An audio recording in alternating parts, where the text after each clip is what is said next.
a esse local, Senhor, nesse dia. Ajuda-nos a aproveitar, Senhor, esses instantes.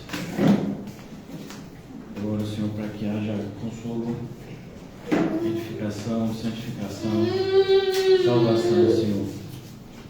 Manifesta, Senhor, o teu poder no nosso meio. O Senhor sabe quem somos, o que necessitamos, Senhor. Ajuda-nos. Oramos pela comunidade aqui de Código de Farias, pelas vidas, Senhor, das inúmeras pessoas, a maioria delas desapercebidas do perigo, do abismo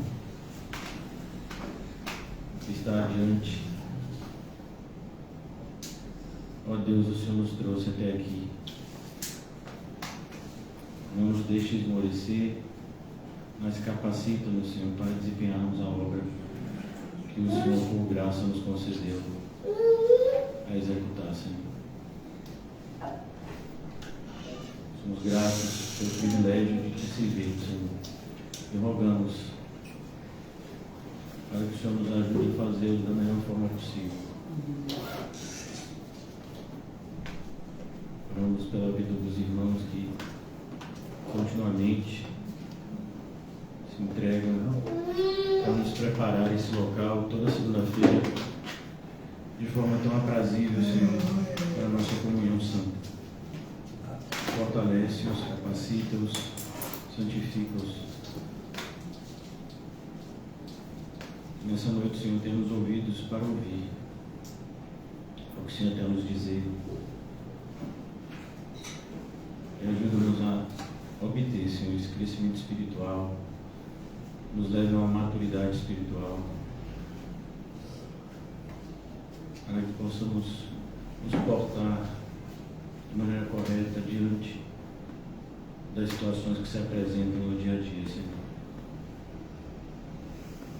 Mais uma vez te agradecemos, confiantes de que o Senhor nos ouve e nos responde. Em nome de Jesus, amém.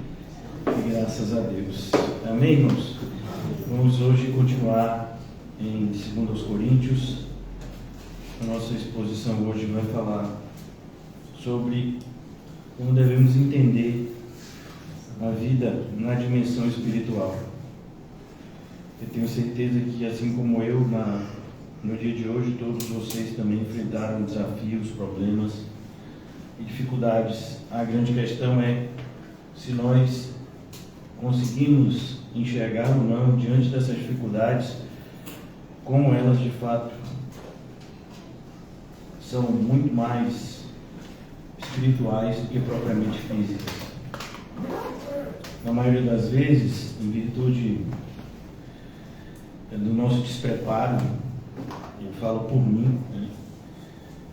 Nós não conseguimos, no primeiro momento, perceber como as dificuldades que enfrentamos, elas seriam melhores enfrentadas se estivéssemos espiritualmente fortalecidos, mais do que fisicamente. E é isso que o apóstolo Paulo vai começar a tratar aqui. Por isso que daqui do capítulo 2, onde estamos, o apóstolo Paulo vai abrir um grande parêntese até o capítulo 7, onde ele vai falar justamente do ministério da nova aliança, de como o cristão deveria enxergar o mundo todos os dias, diante de todas as situações. Antes da gente entrar propriamente aqui no texto, eu queria convidar vocês a abrirem comigo no Evangelho de João, capítulo 10, versículo também, número 10. É um texto bastante conhecido, né?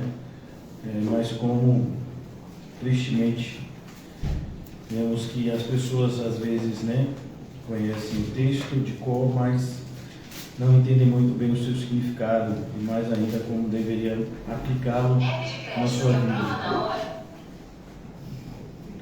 Então aqui em João capítulo 10, o Senhor nos ensina aquilo que o apóstolo Paulo mais adiante vai tratar. Então, o Senhor Jesus aqui, ele está falando com os seus discípulos sobre a realidade do mundo espiritual e quem de fato são os nossos adversários. Por isso ele diz: o ladrão vem somente para roubar, matar e destruir. Eu vim para que tenham vida e a tenham em abundância. E o contexto aqui do ladrão, o ladrão propriamente não seria diretamente aqui o diabo, mas seriam os servos dele. Como Jesus apresenta aqui no texto, os mercenários. Paulo vai falar a mesma coisa em 2 Coríntios. Ele diz que não é de se admirar que Satanás tem os seus servos que se disfarçam de ministros de justiça, porque o próprio Satanás também se disfarça de anjo de luz. É por isso que para muitos é tão difícil identificar e diferenciar o verdadeiro do falso, porque normalmente o falso parece mais verdadeiro do que os verdadeiros, uma vez que os verdadeiros estão ocupados em viverem a verdade, os falsos eles apenas têm que aparentar serem verdadeiros. Então aqui Jesus está falando disso, daquilo que diferenciava ele dos falsos mestres. Por isso ele diz: o ladrão vem somente para roubar, matar e destruir. Eu vim para que tenham vida e a tenham em abundância. Eu sou o bom pastor. O bom pastor dá a vida pelas ovelhas. O mercenário, que não é pastor, a quem não pertence as ovelhas, vira o lobo, abandona as ovelhas e foge. Então o lobo as arrebata e dispersa. O mercenário foge porque é mercenário. E a palavra mercenário, eu creio que a maioria de vocês sabem disso, uma vez que a gente já falou algumas vezes, mas é sempre bom lembrar que a palavra que para nós é extremamente comum, assalariado. Seria algo como alguém de carteira assinada. Então desempenha uma função por uma quantidade específica de dinheiro. Quando isso se trata de um trabalho secular, não há um problema maior. Mas quando isso se trata do serviço cristão, há sérios problemas. Como diria, o pastor Spurgeon, aquele que trabalha para o Senhor por dinheiro, trabalhará para o diabo, se esse oferecer um salário melhor. É preciso que a gente tenha bastante cuidado e esteja sempre analisando as nossas reais motivações para fazer a obra do Senhor. Isso para aqueles que fazem, pois a grande maioria nem faz, Mas para aqueles que se colocam a fazer a obra do Senhor, é preciso que a gente se analise para que não nos vejamos motivados por interesses que não sejam agradar a Cristo. Então aqui ele diz: o mercenário foge porque é mercenário. Então o mercenário é mercenário, não adianta, por mais que pareça que ele é pastor, ele não é, ele é mercenário. Mas ele também está cuidando de ovelhas. Não, mas ele está cuidando por dinheiro. Se tiver problema, ele larga as ovelhas e foge porque ele é mercenário. Porque as ovelhas não são suas. Ele não tem qualquer tipo de ligação com elas. Ele apenas está desempenhando um serviço. E é isso que o apóstolo Paulo vai falar. Em 2 Coríntios, a igreja está sendo atacada por esses falsos mestres que aparentavam gostar dos coríntios muito mais do que o próprio Paulo. Como assim? Às vezes, na maioria das vezes, a gente pensa que aqueles que nos bajulam gostam mais da gente do que os que falam a verdade. Então, os falsos mestres, eles têm essa característica. Eles falam o que o mundo quer ouvir. Por isso o mundo os ouve, como está escrito em 1 João. O apóstolo Paulo falava aquilo que os crentes precisavam ouvir. Pela orientação de Cristo, ele assim o fazia. Aqui, ainda para a gente concluir essa parte introdutória, o Senhor Jesus, ele se apresenta como bom pastor. Eu sou o bom pastor, eu conheço as minhas ovelhas e elas me conhecem a mim. É algo até que eu falei recentemente, como é importante que nós possamos nos conhecer para que também possamos cuidar uns dos outros. Então, e falei também, no momento em que eu disse isso, nós não devemos fazer isso de uma forma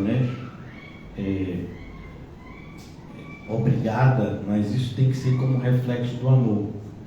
Eu amo, por isso eu me preocupo, eu quero cuidar, então eu quero saber como é que está a sua vida, para que eu possa ser de fato o ajudador na sua vida que eu tenho que ser. Assim como o Pai me conhece a mim, eu conheço o Pai, dou a minha vida pelas ovelhas. Ainda tenho outras ovelhas, não deixe aprisco. A mim me convém conduzi-las, elas ouvirão a minha voz, então haverá um rebanho e um pastor.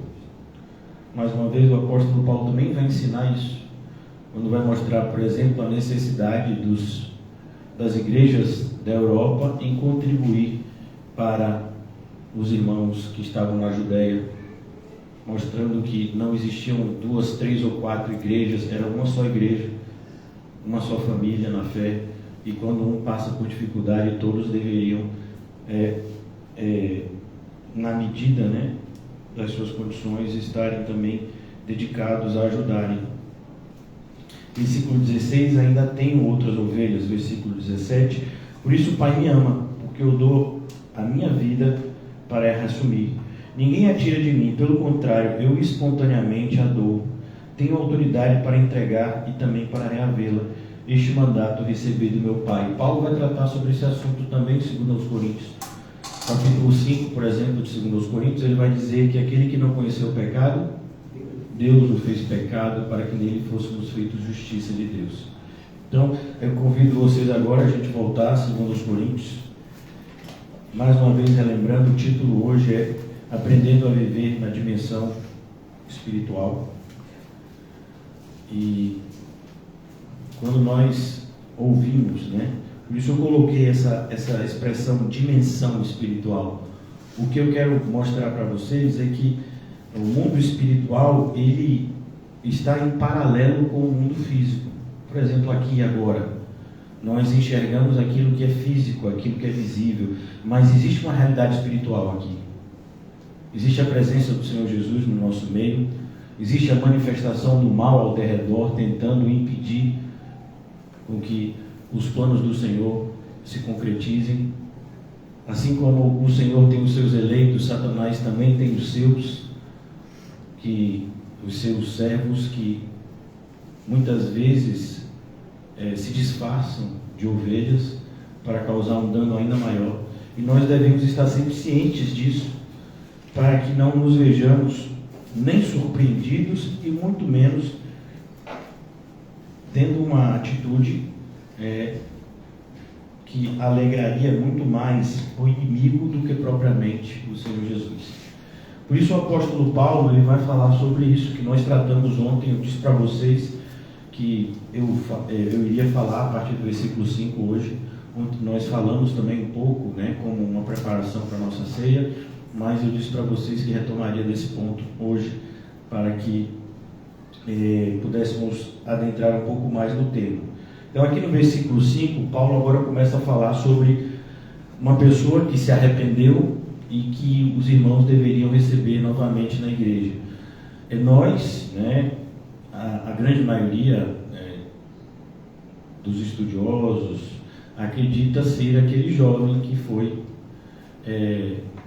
entregue a Satanás em 1 Coríntios 5, mas há outras posições, uma vez que aqui não está tão claro. Então tem pessoas que dizem que seria um dos líderes de Corinto que se levantou contra Paulo quando ele esteve naquele período que eu disse para vocês, né? A cronologia eu falei ontem, como o apóstolo Paulo, ele escreve a primeira carta, ele está em Éfeso, depois ele faz uma pequena viagem a Corinto, passa pouco tempo, e não é uma viagem muito boa, a igreja se posiciona de uma maneira errada para com ele volta a Éfeso, e então ele passa um período lá, depois ele indo de novo, né, para a região de Corinto, né, que ficava na Grécia, ele manda Tito antes, depois ele marca de encontrar com Tito, né, como a gente vai ver aqui em Troade. Tito demora de aparecer, e ele escreveu essa segunda carta, muito provavelmente, dessa região da Macedônia, antes, né, de chegar propriamente nessa última visita, que ele estava recolhendo donativos das igrejas ali da Europa para retornar para Judéia, onde ele levaria essas ofertas para os cristãos que estavam passando necessidade.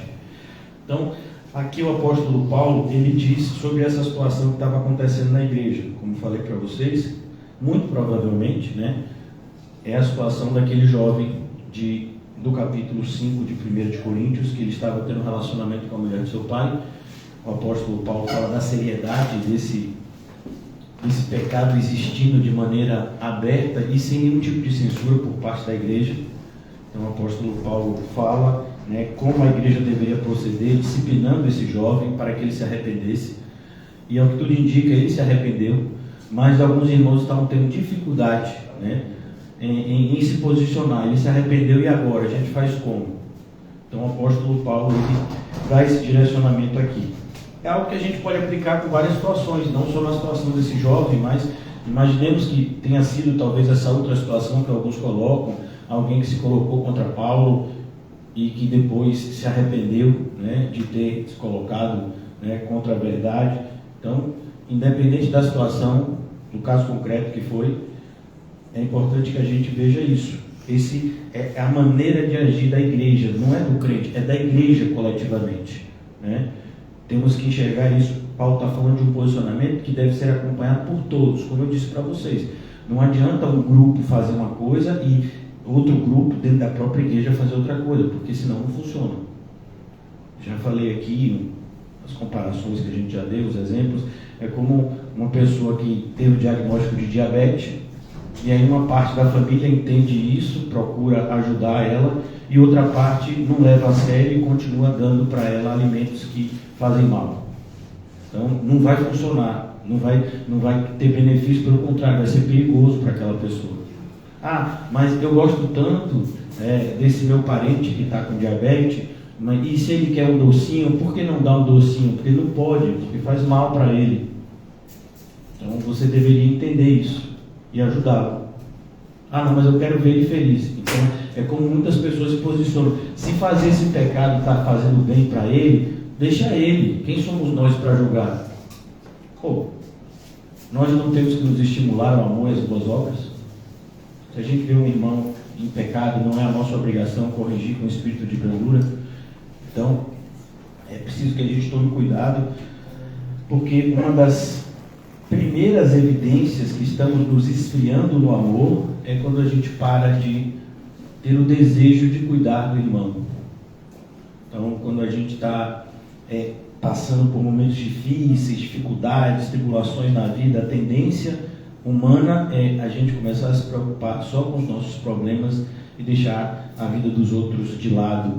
Essa é a postura que agrada o inimigo, porque a resolução, na maioria das vezes, das lutas que enfrentamos, está na nossa perseverança no Senhor. Perseverança em fazer o bem e não em deixar de fazê-lo. Então aqui o apóstolo Paulo orienta os irmãos como eles deveriam se posicionar. Olha, se alguém causou tristeza, não fez apenas a mim, mas para que eu não seja demasiadamente áspero, digo que em parte a todos vós. Por isso que algumas pessoas dizem, né, como eu falei a vocês, que poderia ter, né, ser a situação de alguém que nessa pequena viagem que o apóstolo Paulo fez tenha se levantado contra o ministério dele. Basta-lhe a punição pela maioria. Então, no sentido de que a igreja entendeu o que o apóstolo Paulo disse, a disciplina que era necessária ser imposta a essa pessoa que estava em rebelião para com o Senhor, e essa pessoa tinha se arrependido, de modo que deveis, pelo contrário, perdoar-lhe e confortá-lo. Então, se uma vez que a pessoa demonstra um arrependimento, não deveria ser, falei já isso ontem, estou apenas reforçando, não deveria fazer parte, né,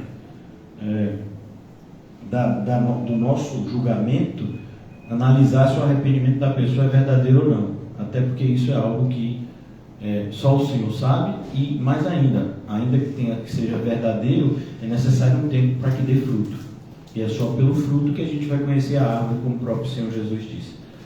Então a pessoa disse que está arrependido, a gente perdoa.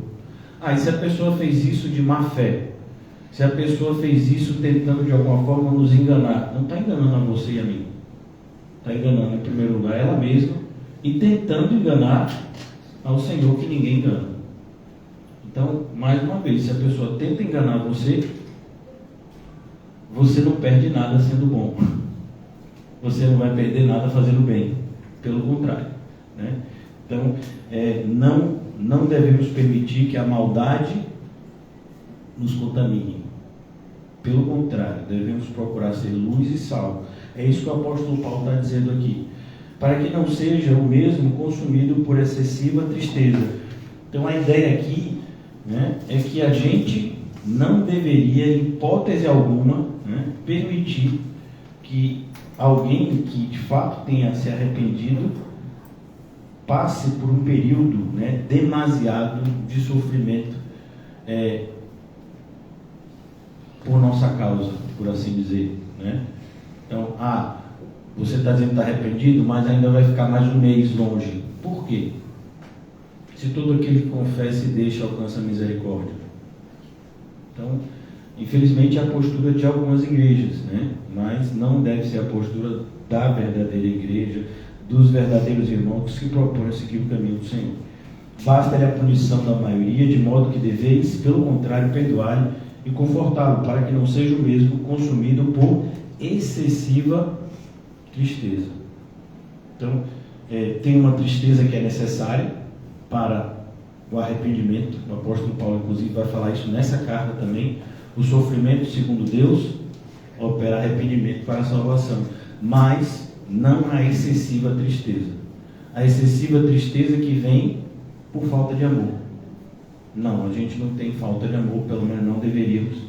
Pelo contrário, em amor, nós recebemos o penitente, ou seja, aquela pessoa que demonstrou estar arrependido e quer se reconciliar com o Senhor e com o seu corpo, que é a igreja.